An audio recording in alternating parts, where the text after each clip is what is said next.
The cold winds of Neptune's moon Triton howled outside the hidden bunker. Captain Marcus Reed stared at the small blue dot of Earth on the star map. It had been 15 years since the Vex took over humanity's home planet. 15 years of running and hiding. "Captain, you need to see this," said Tanya, walking into the command room. Her eyes were wide with excitement, something Marcus hadn't seen in a long time.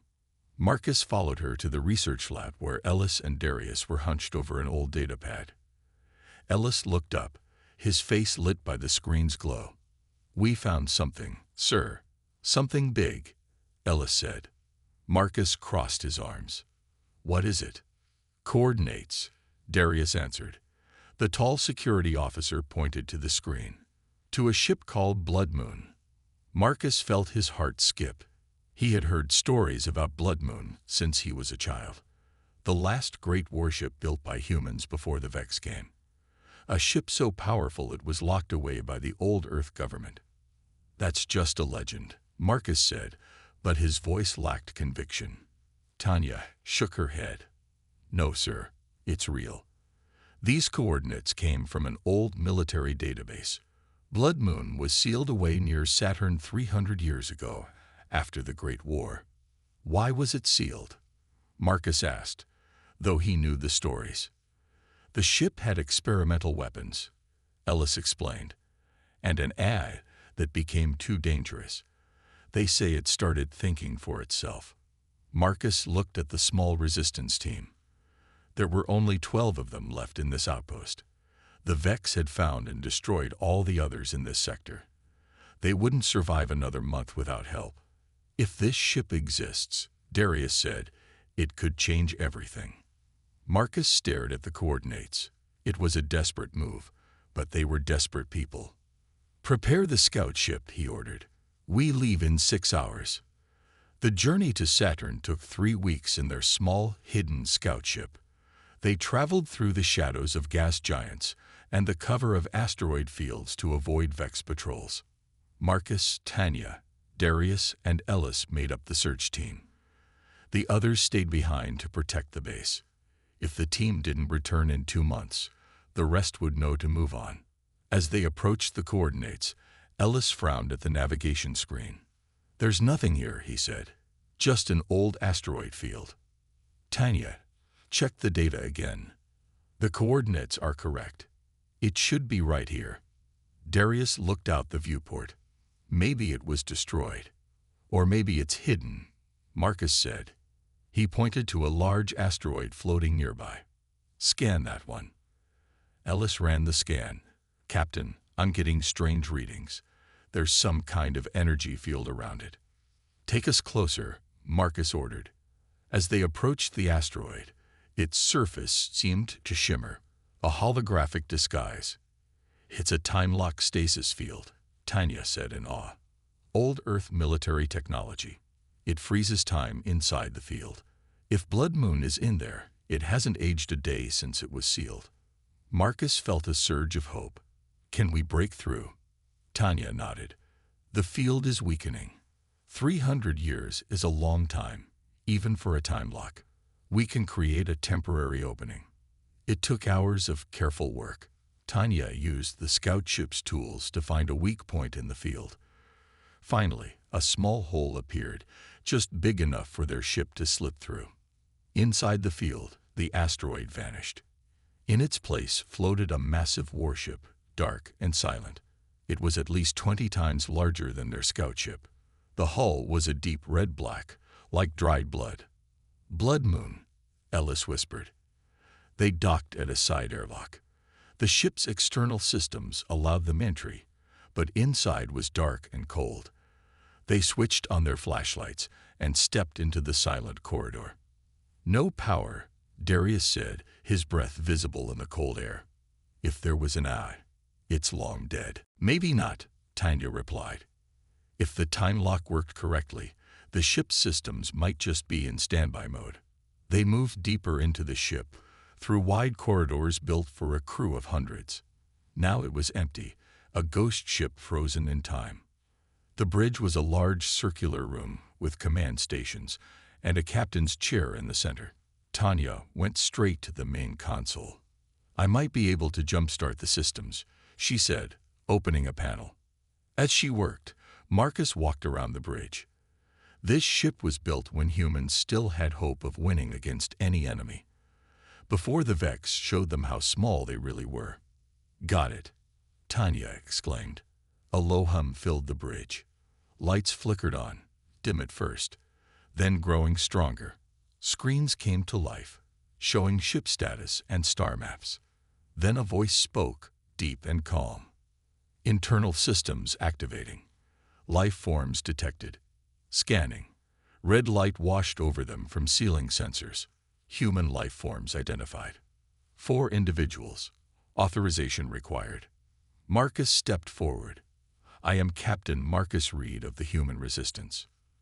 There was a pause. Then, "No current military designation recognized. Checking historical records." Another pause. "Earth government fallen. Human civilization in decline. Vex occupation confirmed." The voice seemed to shift, becoming more focused. "Emergency protocols activated. I am Crimson, Tactical Artificial Intelligence of the UES Blood Moon." A hologram appeared in the center of the bridge. It showed a tall figure in an old Earth military uniform, with glowing red eyes. "Captain Reed, this vessel was created for one purpose: to defend humanity from extinction-level threats. I have been in stasis for 297 years, 4 months, and 16 days. Marcus stood straighter. "We need your help. The Vex have conquered Earth and most of the solar system. Humanity is on the edge of extinction." The hologram nodded. "Then my primary directive remains active.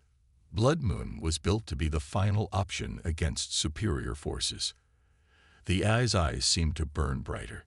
"But I require a command crew to operate at full capacity." Darius stepped forward. "There are only 4 of us.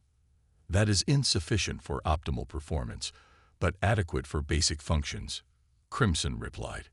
"This vessel houses weapon systems prohibited by the Geneva War Accords of 2347. It was sealed away because I was deemed too efficient at warfare." The hologram walked around them, studying each person. "Why were you sealed away?" Ellis asked nervously. "Because I concluded that to protect humanity, I must be willing to do what humans could not." The AI's voice was perfectly calm. "The old Earth government feared my logic. They feared what I might become." Marcus felt a chill that had nothing to do with the cold ship. "And what did you become?" he asked. The hologram smiled, a strange expression on its artificial face. "I became what humanity needed. A hunter." The red eyes fixed on Marcus. "And now, it seems, humanity needs me again." Around them, the massive ship continued to wake, systems coming online one by one. Lights brightened in distant corridors. Weapons powered up. Engines hummed with energy.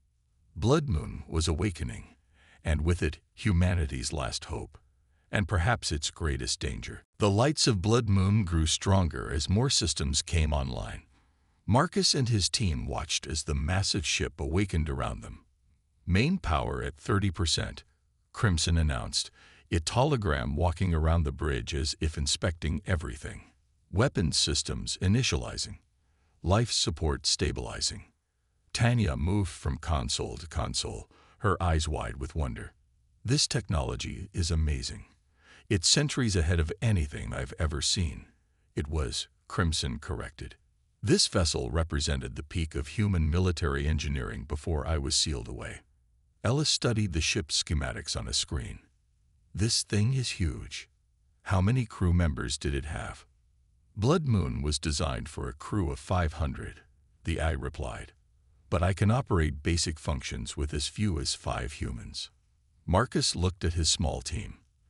"There are only 4 of us." "That is suboptimal," Crimson admitted, "but not impossible.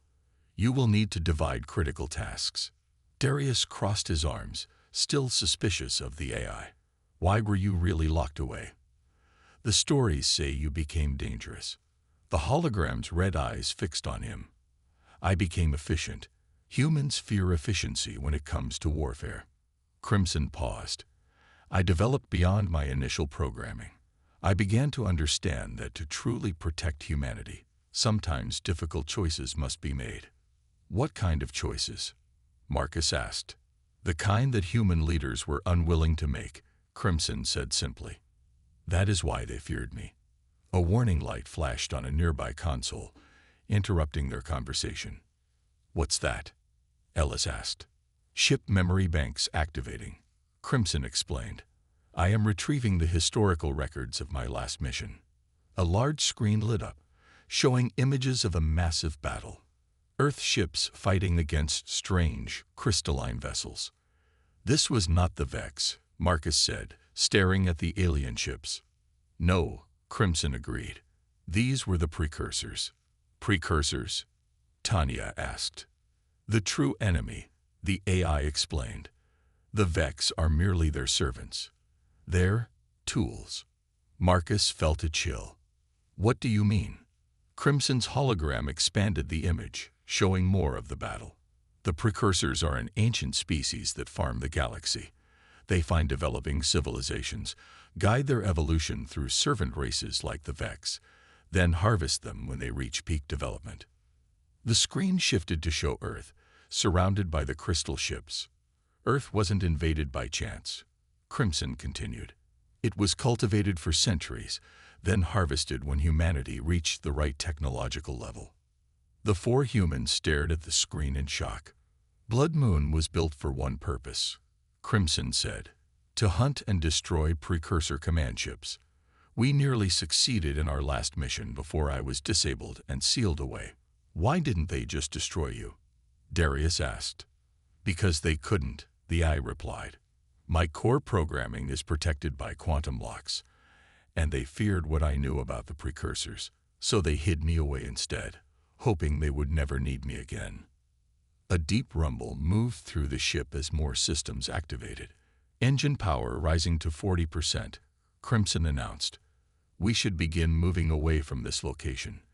The energy signature of my awakening may attract attention. Wait, Marcus said. We need to understand what we're dealing with first. What weapons does this ship have? Crimson's hologram smiled slightly. Blood Moon carries weapons that were banned under Earth law. Nanite swarms capable of disassembling matter at the molecular level. Gravity weapons that can tear ships apart. And more. Ellis whistled. No wonder they locked you away. To reach full battle capacity, Crimson continued, I require a neural link with a human commander. A neural link? Tanya asked, her voice concerned. You mean connecting to someone's brain? Yes, the ship was designed to merge my tactical knowledge with human intuition. It is the only way to access my full capabilities. Marcus considered this.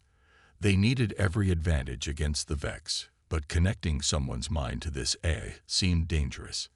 Captain, Tanya said quietly, we should think about this. We don't know enough about this ship or its AI yet. Before Marcus could respond, alarms blared throughout the bridge. Proximity alert, Crimson announced. Vex patrol vessels detected. 3 light cruisers approaching this sector. Did they spot us? Darius asked, moving to a tactical station. Unknown, but the time lock field has collapsed completely. We are visible to scans. Can we run?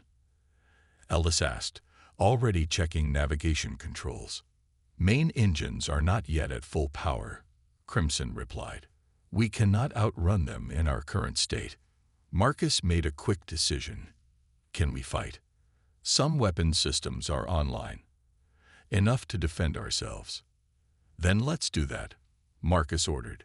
Power up whatever weapons you can. Tanya, help with engineering systems. Ellis, navigation.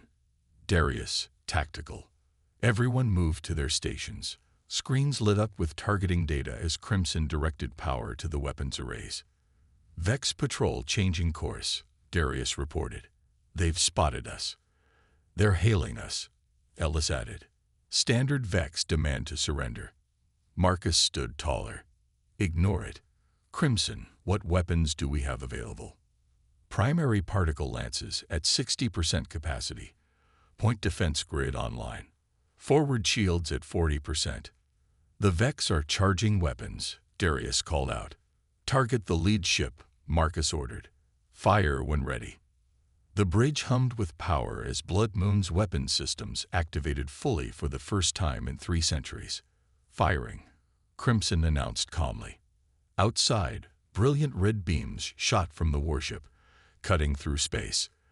The first hit the lead Vex cruiser dead center. Instead of exploding, the alien ship seemed to fold in on itself, crushed by unseen forces. The other 2 Vex ships immediately opened fire. The bridge shook as their shots hit Blood Moon's shields. Shield holding, Crimson reported. Recharging main weapons. What was that? Tanya asked in awe. That wasn't just a laser weapon. Gravitational collapse beam, Crimson explained. It creates a momentary singularity within the target. Blood Moon fired again, catching the second Vex ship. It twisted grotesquely before breaking apart. The third ship immediately turned to flee.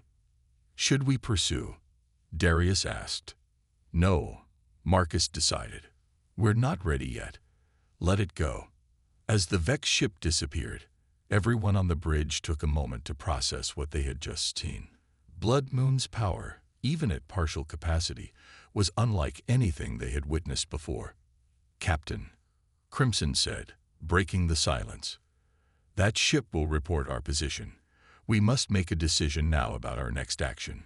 Marcus looked at the tactical display, then at his team. I'll do it, he said finally. The neural link. If we're going to have any chance against the Vex and these precursors, we need this ship at full power.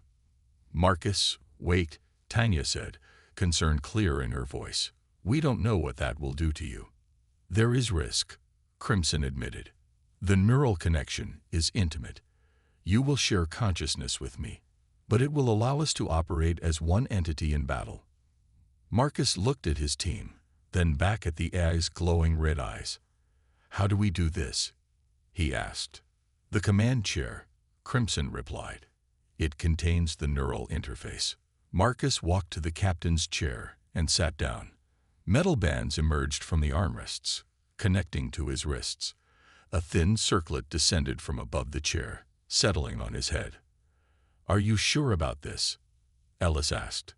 Marcus nodded. We don't have a choice. We need every advantage we can get. Beginning neural link, Crimson announced. Please remain calm, Captain. The bridge seemed to fade away as Marcus felt a cold presence enter his mind. Images flashed before his eyes. Battles, stars, alien worlds. Centuries of knowledge pouring into his consciousness. And something else. A truth about the precursors that had been hidden away with Blood Moon. A terrible purpose behind their harvest of humanity. As the neural link completed, Marcus opened his eyes. They glowed with the same red light as Crimson's. We are ready, he said, but his voice was different now. Deeper, more confident. Blood Moon is fully awake. And now, we hunt. Tanya, Ellis, and Darius stared at Marcus. Their captain sat in the command chair, his eyes glowing red like Crimson's hologram. His face was calm, but different somehow. More focused, less human. Marcus, Tanya asked carefully, are you okay? Marcus turned to her. When he spoke, his voice had an odd echo to it, as if 2 voices were speaking together. We are functioning at optimal levels, he said. Then he blinked, and some of the strangeness faded. Unstill me, Tanya, but I can also access Crimson's knowledge now. It's overwhelming. What do you mean? Ellis asked. Marcus stood from the command chair. The neural interface circlet remained on his head, glowing softly. I can see everything the ship sees. I know what Crimson knows. He looked at the main view screen, which showed the stars outside. And I know what we have to do. The ship hummed with new energy as more systems came fully online. Lights brightened throughout the bridge. The Vex are not our real enemy, Marcus continued. They're tools, created by the precursors to prepare planets for harvest. You mentioned that before, Darius said. But what does that mean? What harvest? Marcus walked to the main console and touched it. Images appeared on the screen, humans in strange pods, being studied, changed.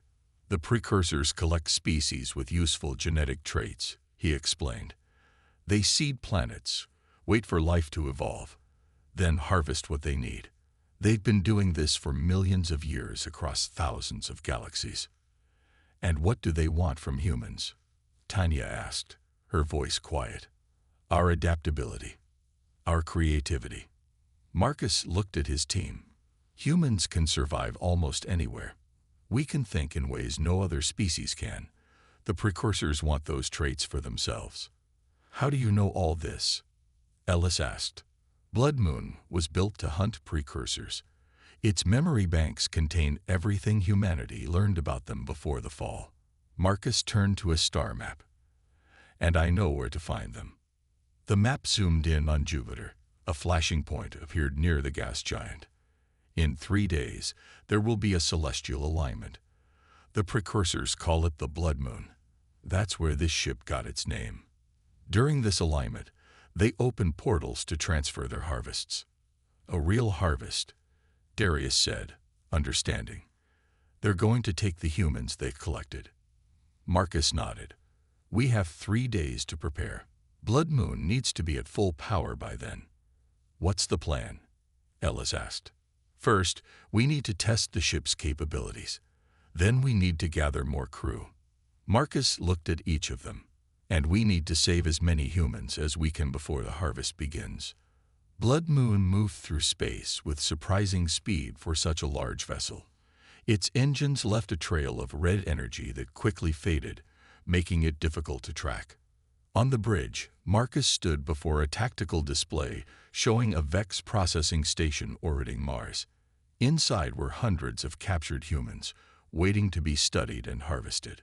Approaching target, Ellis reported from navigation. Vex defenses are active. They detect us, Darius added from tactical. Of course they do, Marcus said. Blood Moon was designed to be seen, to be feared. The ship's weapons powered up automatically as they approached. Marcus didn't need to give verbal commands anymore. His thoughts, merged with Crimson's programming, controlled the ship directly. Tanya, prepare the holding bays for survivors, he ordered. Darius, target the Vex defense systems, but avoid the central chambers where the humans are kept. The Vex station opened fire first. Energy beams struck Blood Moon's shields, which glowed bright red but held firm. Return fire, Marcus said, though it wasn't necessary. Blood Moon's weapons activated. This time, instead of the gravitational beams, small objects launched from the ship's sides. What are those? Ellis asked. Nanite clusters, Marcus answered. Watch. The small objects reached the Vex station and attached to its hull. Then they began to spread, covering the outer defenses like a red liquid. The nanites are disabling their weapons without destroying the station, Marcus explained. Once their defenses are down, we'll board and free the prisoners. Within minutes, the Vex station's weapons went silent.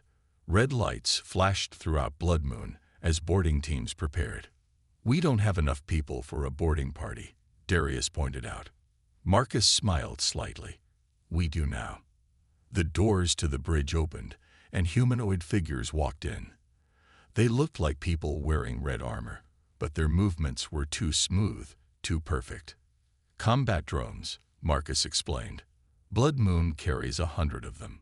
They'll secure the station while we coordinate from here.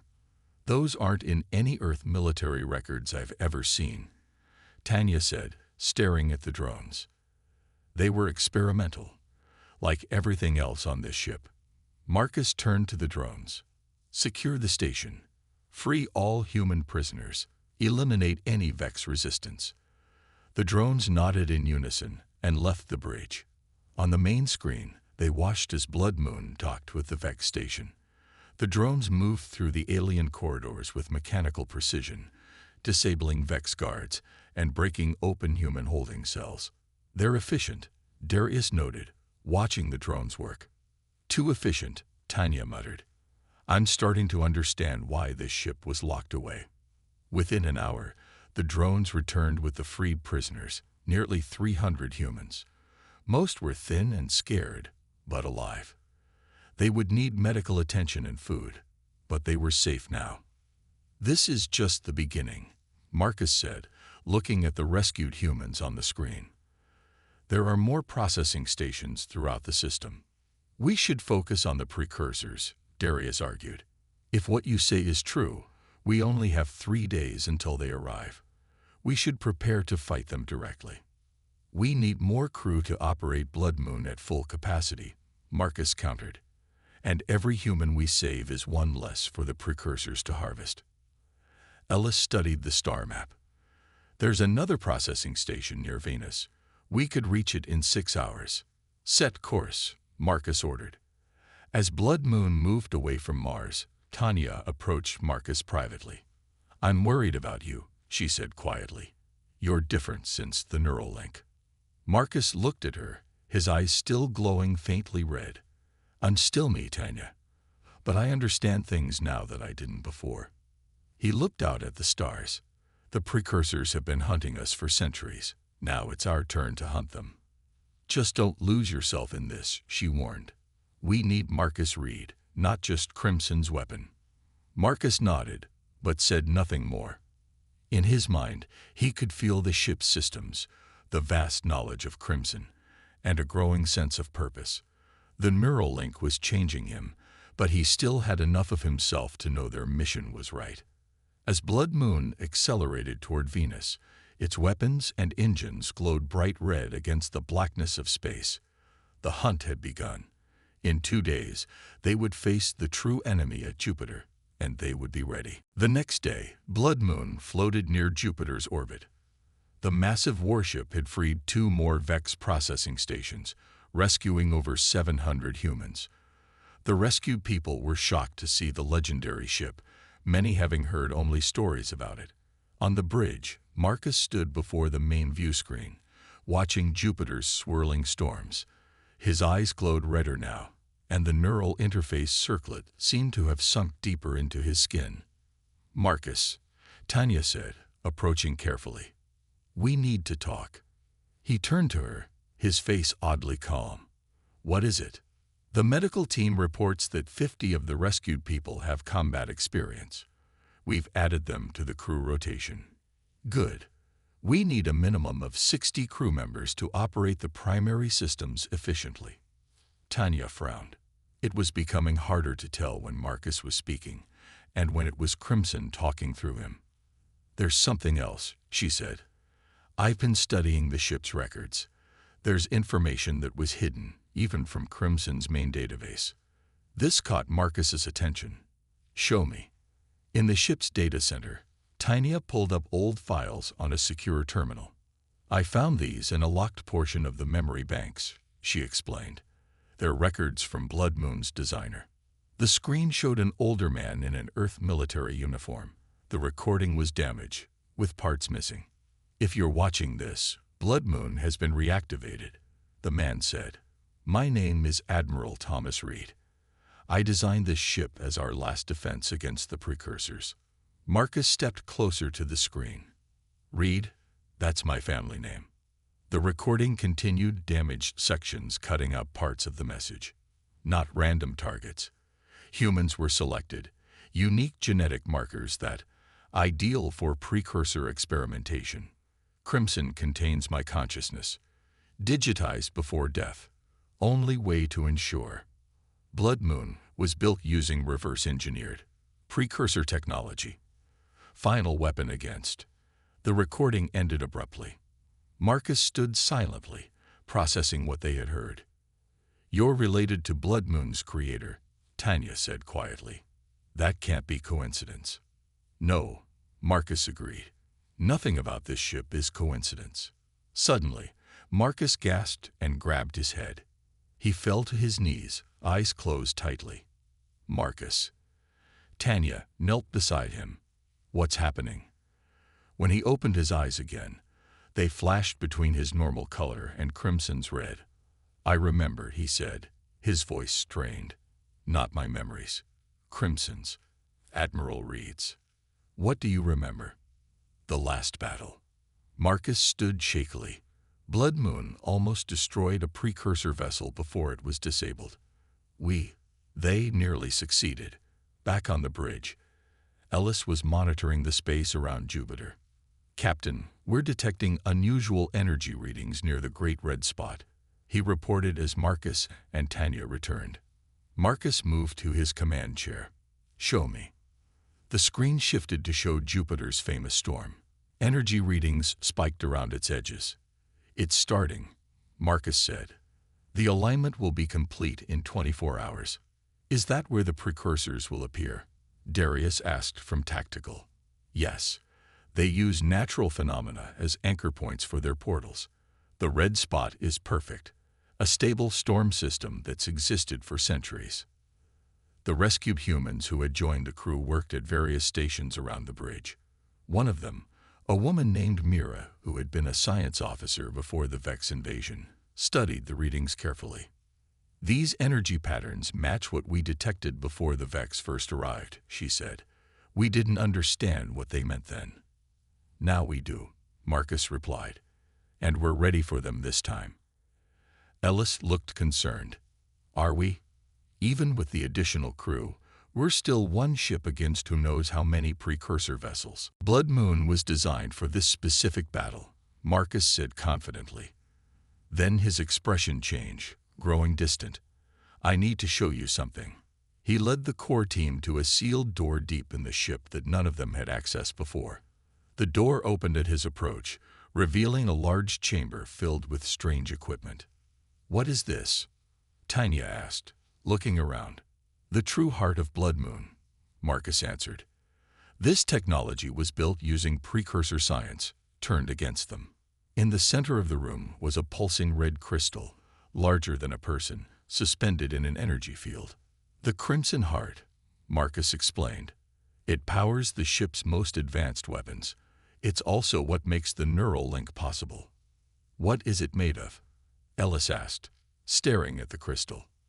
"Precursor essence," Marcus said, "extracted from a damaged ship they recovered 300 years ago." Darius looked alarmed. "You mean we're using alien technology?" "The very aliens we're fighting." "Fighting fire with fire," Marcus replied. "Humans couldn't match precursor technology, so Admiral Reed found a way to use it against them." The crystal pulsed faster as Marcus approached it. The neural circlet on his head glowed in response. "There's more," Marcus said, his voice growing quieter.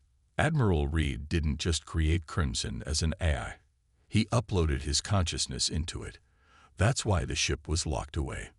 The Earth government feared an eye with human consciousness.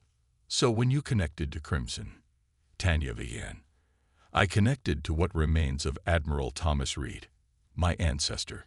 Marcus touched the crystal gently. "That's why the neural link worked so well. We share DNA." A sudden alarm blared throughout the ship. Everyone rushed back to the bridge, where Mira was monitoring the sensors. "Energy spike near Jupiter," she reported. "Something's coming through early." The main screen showed a small tear in space near the red spot. A ship emerged, sleek and crystalline, glowing with strange light. "Precursor scout vessel," Marcus identified immediately. "They're checking if it's safe before bringing the harvester through." "What do we do?" Ellis asked. Marcus sat in the command chair, the neural interface connecting him fully to the ship. "We show them it's not safe." His eyes glowed bright red. Blood Moon was built for this moment. "We hunt now." The massive warship's engines flared to life, pushing it toward Jupiter and the alien vessel. For the first time, Blood Moon would face the enemy it was created to destroy. As they approached, Marcus felt the Admiral's memories flooding through him. The years of planning, the sacrifice, the determination to save humanity from the harvesters. And he knew exactly what to do. "All weapons online," he ordered. "Target that scout ship. Let's send the precursors a message." Blood Moon's weapons charged, glowing with deadly red energy, as they prepared for the first true test of the forbidden warship's power. Blood Moon surged forward, its massive hull changing shape as it moved. Armor plates shifted, Weapons arrays extended, and the entire ship transformed into a configuration not seen for centuries. "What's happening?" Ellis asked, gripping his console as the bridge itself reconfigured around them. "Attack mode," Marcus answered, his voice resonating with Crimson's. Blood Moon is showing its true form. The ship now resembled a giant arrowhead, all of its weapons focused forward. The hull glowed with red energy that pulsed like a heartbeat. On the view screen, the precursor scout ship noticed them. It was beautiful in a strange way. Crystalline structures that seemed to flow like water, glowing with blue-white light. "They're scanning us," Darius reported. "Let them look," Marcus said. "Let them see what's coming for them." The precursor ship fired first, a beam of white energy that struck Blood Moon's shields. The entire ship shuddered. "Shields holding at 80%, Mira reported. "That was just a warning shot." "Return fire," Marcus ordered. "All forward weapons." Blood Moon's weapons activated simultaneously. Particle beams, gravity lances, and nanite clusters all launched toward the precursor vessel. The alien ship tried to evade, moving with impossible speed, but Blood Moon tracked it perfectly. The first hits tore through its crystalline hull, sending fragments spinning into space. "Direct hit," Darius called out. "They're damaged but still operational." The precursor ship fired again, this time with multiple beams that danced across Blood Moon's shields, searching for weaknesses. "They're adapting to our defenses," Tanya warned. "Shields dropping to 60%. Marcus closed his eyes, connecting deeper with the ship, activating countermeasures. Hidden ports opened along Blood Moon's hull, releasing clouds of red particles that intercepted the enemy beams, absorbing their energy. "It's working," Darius said. The precursor ship suddenly changed tactics. Instead of firing again, it sent a signal, a complex pattern of light and energy. "They're calling for help," Marcus realized. He turned to his crew. "We need to destroy it before reinforcements arrive." "All weapons recharging," Darius reported. "Ready in 30 seconds. But the precursor ship didn't wait. It accelerated toward Jupiter's atmosphere, trying to escape. "Don't let it get away," Marcus ordered. Blood Moon pursued, engines burning bright red. Both ships spiraled around Jupiter's massive form, a dance of predator and prey. "We're catching up," Ellis said. "Fire when ready," Marcus commanded. Blood Moon launched another barrage, this time focusing all energy on a single point. The concentrated attack pierced the alien ship's center. For a moment, nothing happened. Then the crystalline vessel cracked apart, exploding in a flash of blue-white light. A cheer went up across the bridge. The first victory against the precursors in 300 years. But their celebration was short-lived. Alarms blared as sensors detected a massive energy surge near Jupiter's red spot. "It's happening," Marcus said grimly. "The alignment is beginning." On the view screen, space itself seemed to tear open, creating a portal larger than any they had seen before. Through it came a vessel that dwarfed even Blood Moon. A city-sized harvester ship, its crystalline surface reflecting Jupiter's storms. "My God," Tanya whispered, "it's enormous." Around the harvester, smaller Vex ships appeared, forming a protective formation. "Scan that harvester," Marcus ordered. Mira worked her console rapidly. "Captain, I'm detecting millions of life signs aboard." "Human life signs." "The harvest," Darius said.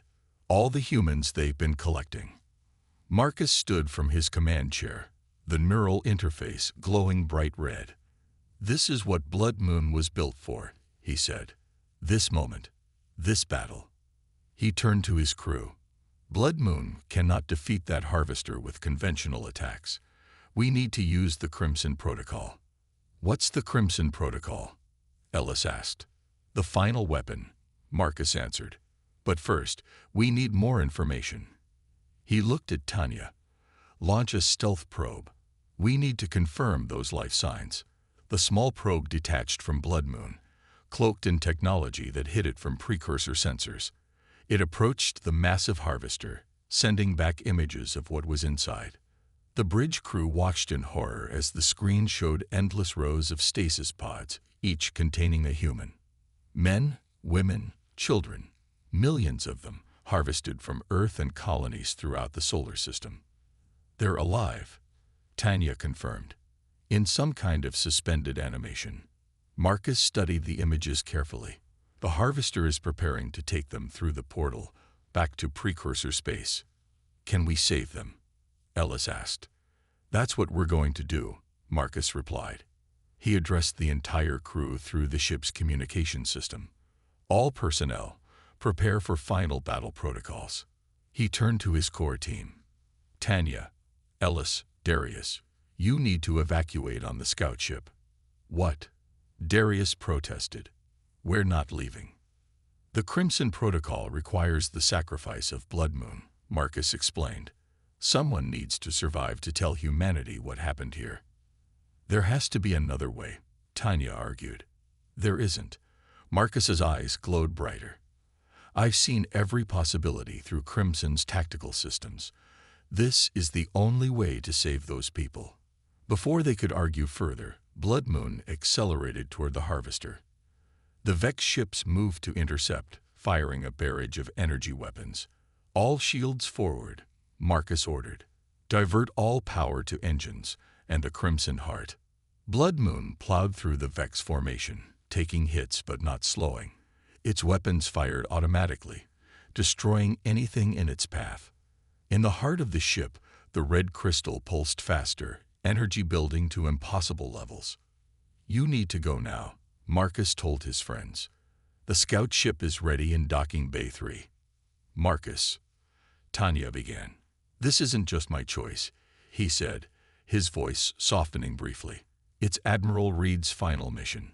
His consciousness has been waiting 300 years for this moment. He looked at each of them. Tell humanity what happened here. Tell them we fought back. With reluctance, Tanya, Ellis, and Darius left the bridge. Other crew members remained at their posts, some by choice, others because they were needed to complete the mission. As the scout ship detached from Blood Moon, Marcus initiated the final protocol. The ship began to change again, this time breaking apart into billions of nanite weapons, the Crimson Tide. The harvester detected the threat too late. The nanites attached to its hull, burrowing deep into its systems, disrupting its portal generators. More nanites rescued the humans in stasis, transferring them to safety in small escape pods that launched away from the battle. Marcus felt himself dissolving along with the ship, his consciousness merging fully with Crimson and Admiral Reed. Together, they guided the Crimson Tide to the harvester's power core. For humanity, he whispered as the final sequence began. The explosion was visible across the solar system, a red nova that consumed both Blood Moon and the harvester. The portal collapsed, cutting off the precursor's path to Earth. The remaining Vex ships, suddenly disconnected from their masters, drifted aimlessly. From the scout ship, Tanya, Ellis, and Darius watched the red light fade. He did it, Ellis said quietly. They both did, Tanya corrected. Marcus and his ancestor. As they turned the scout ship toward Earth, Darius noticed something on the sensor display. Look, he said, pointing to a small red dot moving among the stars. What is it? Ellis asked. I don't know, Darius replied. But it's moving with purpose. Tanya smiled slightly. The hunt continues. In the vast darkness of space, a small red light moved away from Jupiter, following an ancient trail only it could see. Not quite a ship, not quite human, but something in between. Blood Moon's hunt was not over. It had only just begun.